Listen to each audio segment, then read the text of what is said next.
కొలస్సీ పత్రికపై ధ్యానాలు 16వ భాగం. ఆయన అనగా క్రీస్తు సర్వ సృష్టికి ఆది సంభూతుడై ఉన్నాడు. కొలస్సీ 1:15. ఆది సంభూతుడు అంటే మొదటిగా సృష్టించబడినవాడు కాదు.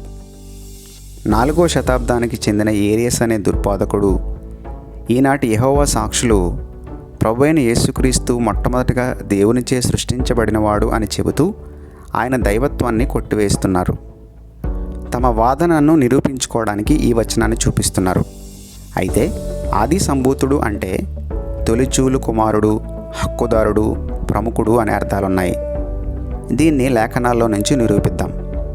ఆది సంభూతుడు అనే తెలుగు పదం ప్రోటోటోకోస్ అనే గ్రీకు పదానికి అనువాదం. ఈ పదం కొత్త నిబంధనలో 8 సార్లు రాయబడింది. ఈ పదానికి పాత నిబంధనలో బెకోర్ అనే హెబ్రీ పదం వాడబడింది. లూకా 2లో మరియ తన తొలిచూలు కుమారును కని ఆయనను పశువుల తొట్టులో పరుండబెట్టెను అని రాయబడింది. ఇక్కడ తొలిచూలు కుమారుడు అనే పదానికి గ్రీకులో ప్రోటోటోకోస్ అని ఉంది. రోమా 8:29లో ఎందుకనగా తన కుమారుడు అనేక సహోదరులలో జ్యేష్ఠుడగునట్లు దేవుడెవరిని ముందు ఎరిగెనో వారు తన కుమారునితో సారూప్యం గలవారుటకు వారిని ముందుగా నిర్ణయించెను అని రాయబడింది. ఈ వచనంలో జ్యేష్ఠుడగునట్లు అనే పదానికి గ్రీకులో ప్రోటోటోకోస్ అనే మాటే ఉంది. ఆయన భూలోకమునకు ఆది సంభూతిని మరలా రప్పించినప్పుడు అనే మాట హెబ్రీ 1:6లో మనకు కనబడుతుంది. ఇక్కడ ఆది సంభూతుడు అనే మాటకు గ్రీకులో ప్రోటోటోకోస్ అనే మాటే రాయబడింది. తొలిచూలు పిల్లలను నాశనము చేయువాడు అనే మాట హెబ్రీ 11:28లో కనిపిస్తుంది. ఇక్కడ తొలిచూలు పిల్లలు అనే చోట ప్రోటోటోకోస్ అనే పదమే రాయబడింది. అదేవిధంగా హెబ్రీ 12:23లో పరలోకమందు రాయబడి ఉన్న జ్యేష్ఠుల సంఘమునకు అనే మాట కనిపిస్తుంది. ఇక్కడ జ్యేష్ఠులు అనే చోట ప్రోటోటోకోస్ అనే మాటే వాడబడింది. ప్రకటన 1:5లో నమ్మకమైన సాక్షి, మృతుల నుండి ఆది సంభూతుడుగా లేచినవాడు అని యేసుక్రీస్తు గురించి రాయబడింది. ఇక్కడ ఆది సంభూతుడు అన్నప్పుడు కూడా ప్రోటోటోకోస్ అనే పదమే వాడబడింది. కొలస్సీ 1:18లో ఆయనకు అన్నిటిలో ప్రాముఖ్యం కలుగు నిమిత్తము ఆయన ఆది అయ్యుండి మృతులలో నుండి లేచుటలో ఆది సంభూతుడాయను అని రాయబడింది. ఇక్కడ కూడా ఆది సంభూతుడు అనే మాటకి ప్రోటోటోకోస్ అనే ఉంది. ఇప్పుడు మనం ప్రస్తుతం ధ్యానం చేస్తున్న వచనం ఆయన సర్వసృష్టికి ఆది సంభూతుడై ఉన్నాడు అనే వచనంలో కూడా ఆది సంభూతుడు అనే తెలుగు పదానికి గ్రీకులో ప్రోటోటోకోస్ అనే పదమే రాయబడింది. లూకా 2:7 హెబ్రీ 11:28 ప్రకారం ప్రోటోటోకోస్ అంటే కుటుంబంలో మొదటిగా జన్మించే బిడ్డ అని అర్థం. ఇక్కడ ప్రోటోటోకోస్ అనే పదానికి మొదటిగా సృష్టించబడినవాడు అనే భావాన్ని ఆపాదించడం పూర్తిగా అర్థరహితం. హెబ్రీ 12:23 ప్రకారం హెబ్రీ పత్రిక గ్రహీతలు లేదా పాఠకులు క్రీస్తు యొక్క సంఘంలో చేరారు. ఆ సంఘాన్ని జ్యేష్ఠుల సంఘము అని గ్రంథకర్త పేర్కొన్నాడు. ఈ సంఘంలో ఉన్నవారి పేర్లు పరలోకమందు అనగా గొర్రెపిల్ల యొక్క జీవగ్రంథంలో రాయబడ్డాయి. ఖచ్చితంగా వారు పరలోకానికి చేరుకునే జనాంగంలో ఉంటారు. వారిని జ్యేష్ఠులు అనే గ్రంథకర్త అంటున్నాడు. ఎందుకంటే వాళ్ళు క్రీస్తు తోటి సహవారసులు.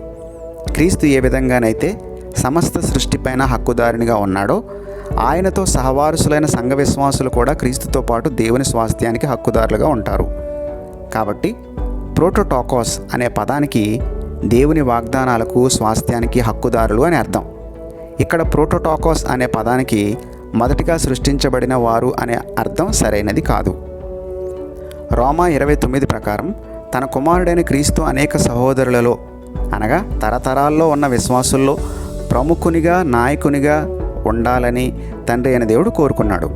అందువల్లనే తాను ముందుగా ఎరిగిన వారిని తన కుమారుని స్వరూపంలోనికి మార్చాలని ముందుగానే నిర్ణయించుకున్నాడు. కాబట్టి ఈ వచనం ప్రకారం జ్యేష్ఠుడు అంటే ప్రముఖుడు, నాయకుడు అని అర్థం. అంతే తప్ప మొదటిగా సృష్టించబడిన వాడు అనే అర్థం ఈ సందర్భానికి ఏమాత్రం కూడా సరిపడదు.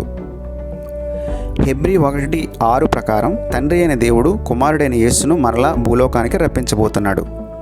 ఈ సందర్భంలో హెబ్రీ గ్రంథకర్త యేసును ఆది సంభూతుడు అని ప్రస్తావించాడు. ఆది సంభూతుడు అనే పదానికి మొదటగా సృష్టించబడినవాడు అనే అర్థాన్ని తీసుకుంటే ఎవరిని ఆరాధించమని దేవదూతలకు తండ్రి అనే దేవుడు చెప్పినట్లు అవుతుంది? సృష్టించబడిన వాడిని ఆరాధించమని తండ్రి చెప్పడం మొత్తం బైబిల్ యొక్క సందేశానికి విరుద్ధమైంది కదా. సృష్టికర్త మాత్రమే ఆరాధనకు అర్హుడు. అందువల్లనే తండ్రి అనే దేవుడు కుమారుణ్ణి ఆరాధించమని దేవదూతలకు ఆజ్ఞాపిస్తున్నాడు. కాబట్టి ఇక్కడ ఆది సంభూతుడు అంటే ప్రముఖుడు, సర్వాధికారి, ఆరాధనకు అర్హుడు అనే అర్థాలు సరైనవి. ప్రకటన 1:5, కొలస్సీ 1:18 గమనించండి. ఈ 2 వచనాల ప్రకారం యేసుక్రీస్తు మృతులలో నుండి ఆది సంభూతుడు. ప్రకటన 1:5 ఇంగ్లీష్లో ఎలా ఉంది? First born of the dead అని ఉంది. కొలస్సీ 1:18 ఇంగ్లీష్లో first born from the dead అని ఉంది. తెలుగు బైబిల్లో లేచినవాడు అని పై 2 వచనాల్లో మనకు కనబడుతోంది. కానీ మూల భాషలో లేచినవాడు అనే భావం లేదు. కాబట్టి ఈ 2 వచనాల ప్రకారం యేసుక్రీస్తు మృతుల పైన మృతులలో ఆది సంభూతుడుగా ఉన్నాడు. పాత నిబంధనలోనూ కొత్త నిబంధనలోనూ కొందరు మరణించిన తర్వాత తిరిగి లేపబడ్డారు. అయితే ఆ తర్వాత వాళ్ళు తిరిగి మరణించారు. ప్రభు అయిన యేసుక్రీస్తు మరణించి పునరుత్థానుడయ్యాడు. అయితే ప్రభువు మాత్రం ఇక తిరిగి మరణించడు. మరణానికి ఇక ఆయన పైన అధికారం చెలాయించే అవకాశం లేదు. మరణం యొక్క తాళపు చెవులు ఆయన దగ్గరే ఉన్నాయి.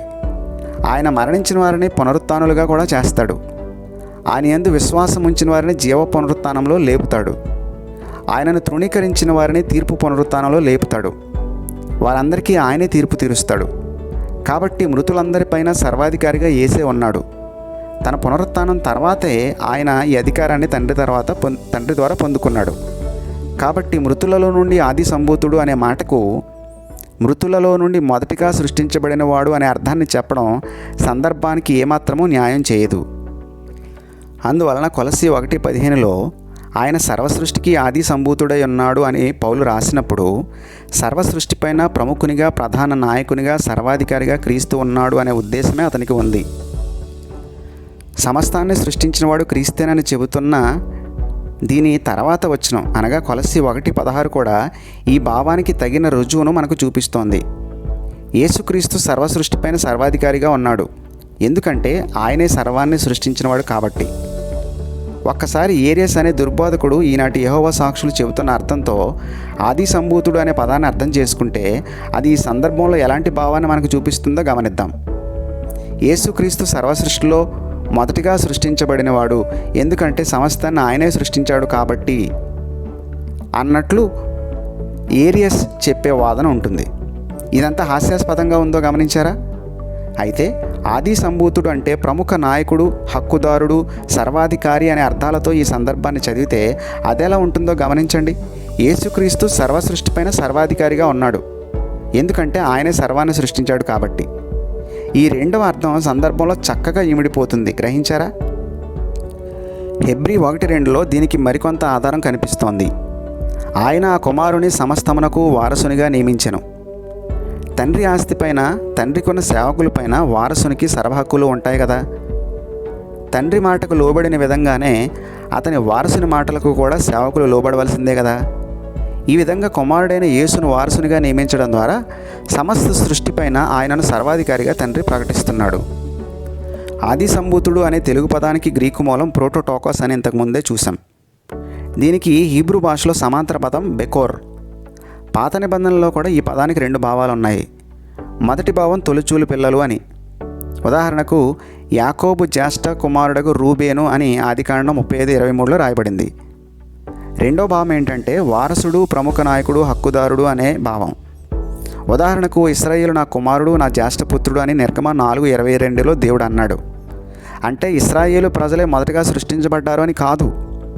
సృష్టించబడిన జాతులన్నిటిలో దేవుని వాగ్దానాలకు వారసులుగా ఇశ్రాయేలు ప్రజలు ఉన్నారని భావం. నేను అనగా తండ్రి అయిన దేవుడు అతని అనగా కుమారుడైన యేసుక్రీస్తును నా జ్యేష్ఠ కుమారునిగా చేయుదును, భూరాజులలో అత్యున్నతునిగా నుంచేదను అని కీర్తన 89:27లో దేవుడు అంటున్నాడు. జ్యేష్ఠ కుమారునిగా చేయడం అంటే ఏంటో 2వ భాగంలో దేవుడు స్పష్టం చేస్తున్నాడు. భూరాజులందరిపైన క్రీస్తు యేసును అత్యున్నతునిగా చేయడం అనేది దేవుని ఉద్దేశం. ఈ సందర్భంలో కూడా మొదటగా సృష్టించబడినవాడు అనే అర్థాన్ని ఆది సంభూతుడు, జ్యేష్ఠుడు అనే పదాలకు ఆపాదించడం సమంజసం కాదు. సారాంశం ఏంటంటే, తండ్రి అయిన దేవుణ్ణి స్తుతించడానికి పౌలు చెప్పిన కారణాలు: ఆయన మనల్ని పరలోక స్వాస్థ్యాన్ని అందుకునేందుకు అర్హులుగా చేశాడు. 2, అంధకార సంబంధమైన అధికారం నుంచి విడిపించి తన ప్రియకుమారుడని క్రీస్తు రాజ్యంలోనికి మనల్ని బదిలీ చేశాడు. 3, ఆ కుమారుడు తన ప్రాణాన్ని క్రయధనంగా పెట్టి పాప బానిసత్వం నుంచి మనల్ని కొన్నాడు, మన పాపాలను క్షమించాడు. 4, ఆ కుమారుడే దేవునికి ఖచ్చితమైన ప్రతిరూపంగా ఉన్నాడు. 5, ఆ కుమారుడే సర్వసృష్టిపైన సర్వాధికారిగా ఉన్నాడు. ఈ కారణాలన్నింటిని బట్టి మనం తండ్రి అయిన దేవునికి కృతజ్ఞతాస్తుతులు చెల్లించాలి. మనల్ని విమోచించిన సర్వాధికారి అయిన యేసుక్రీస్తుకు తలొగ్గాలి. మన ప్రవర్తన అంతటిలోనూ ఆయన అధికారానికి ఒప్పుకోవాలి. సామెతలు 3:16. దేవుడి మాటలను దీవించునుగాక.